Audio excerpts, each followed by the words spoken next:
Leaders take a stand for their values and their principles. And what's neat about a good leader is that you hardly know that they're leading. And once the goals are accomplished, you don't even know who the leader was. That's an effective leader.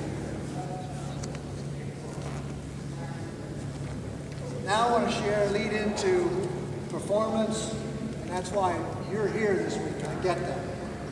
And I told you a little short, or just a little while ago, that you chose the best sport there is for performance in mastering your identity, in mastering your reality, in mastering your possibilities. And why do I say that? I say that because you chose to come out of the stands, and come onto the mat. What happens on the mat? And what happens in the stand? On the mat, there's coaching, which is acting. There's a coach helping. In the stands, there's no coaching. On the mat, there's risk. In the stands, there's no risk. On the mat, there's winning and losing. In the stands, there's no winning and losing. In the stands, there's opinions. There's shoulds and should nots. It's a shouldy world. The stands, they're critiquing. They're saying what the coach should have done, what the athlete should have done, and on and on and on. And what happens in the stands of no risk, no rewards, they end up living a small life. In wrestling, you live a powerful life. I was at the Olympic Training Center two weeks ago, working with the best high school wrestling athletes. They were there to look at the dream of becoming Olympic hopeful. You talk about living a powerful life. Think about that. People in the stands, human beings in the stands, are living a small life.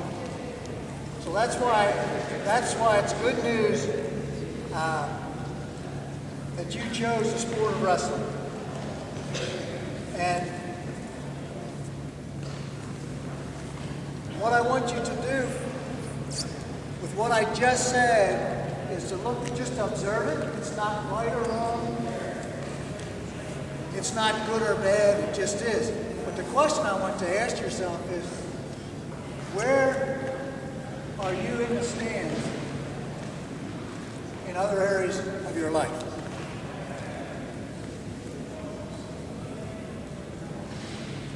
As a sibling, maybe you're in the stands as a sibling. Maybe you're a jerk with your sister or your brother.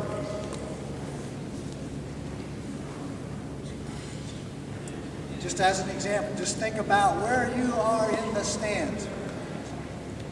You didn't make a choice and take a commitment to be the best you can be and to perform at the top level.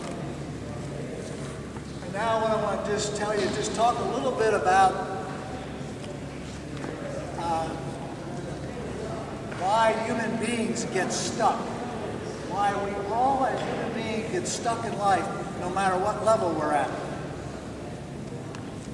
Most everybody here knows and heard about Tiger Woods, correct? Everybody knows Tiger Woods. Well, Tiger Woods is stuck. He's the best golf player in the world, ranked number one. Nobody better. But you realize that he's stuck in his performance. And he's stuck in his performance because there's a story in his mind that if he's not leading in a major tournament going into the last day of the tournament, he can't win it. Wow. Wow. So how do you think human beings get stuck? Here's what happens. Human beings, something happens in their life, and human beings make up a story. And then, between something happening, the story they make up overlaps what happened in the story, and they believe the story, and they live it as it's true. And guess what? It's made up. It's a story, and it's a lie. Are you with me? Can you relate to any stories in your life? And I'll explain why we make up stories as human beings. It's not right or wrong, it's not good or bad. I made up stories, all kinds of stories. People make up a story when a cat runs across the road, a black cat. People make up stories about anything and everything. That's okay. That's what human beings do. You know why we do that?